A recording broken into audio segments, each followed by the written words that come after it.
Happy New Year, Lions fans. A fresh start is much welcomed after a difficult 2020 season. Thank you for tuning in to the last episode of Tori's Take presented by Priority Health for this season. I'm Tori Petry. The Lions finished the year with a 5-11 record after falling to the Vikings in Week 17, which also locks in the number 7 draft pick in the upcoming NFL draft for the Lions.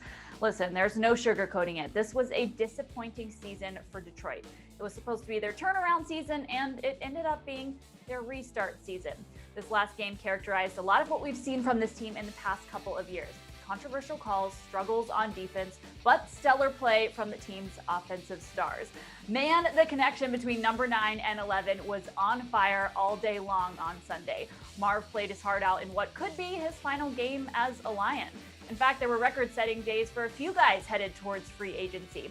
Marv moved into third all-time for the franchise record of most touchdowns as a Lion. Matt Prater's 59th 50-plus yard field goal gave him more of those than anyone in the history of the league, and Romeo Okwara hit double-digit sack totals. This team could look very different next year, so it was good to see those guys ball out in the last game of the year.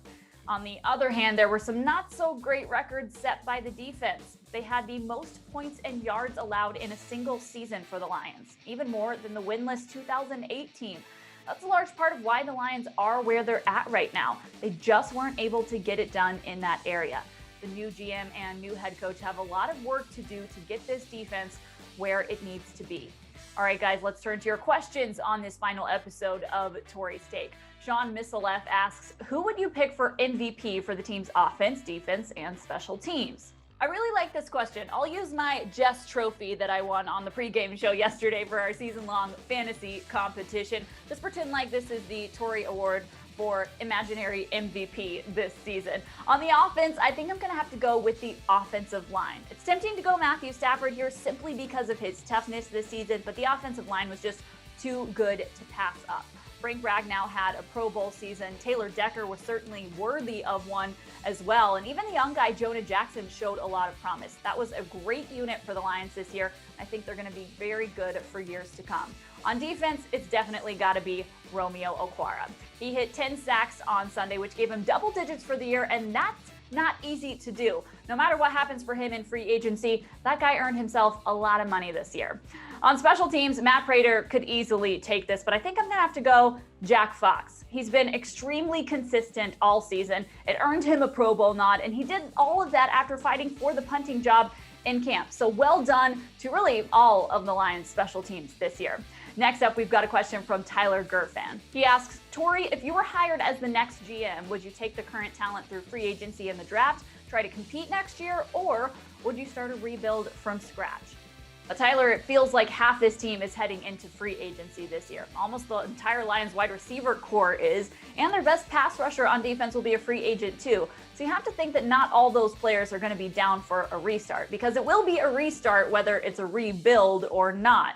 You also have to consider that this team isn't just one or two pieces away from winning. They've got a ton of holes, especially on defense. Safety, defensive line, linebacker, and most of the time you don't fix all of that all in one offseason. It doesn't mean you can't win it all next year. Of course, you always try to compete.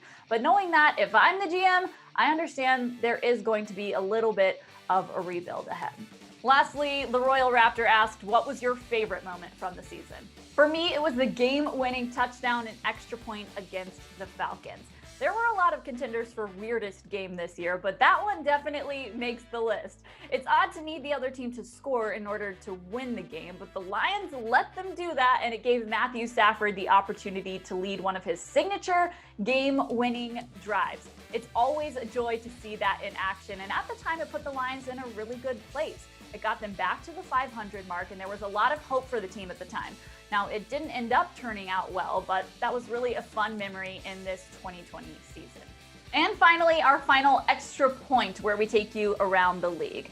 Our last Sunday of NFL football wrapped up with the titillating clash of two football powerhouses in the NFC East on Sunday Night Football.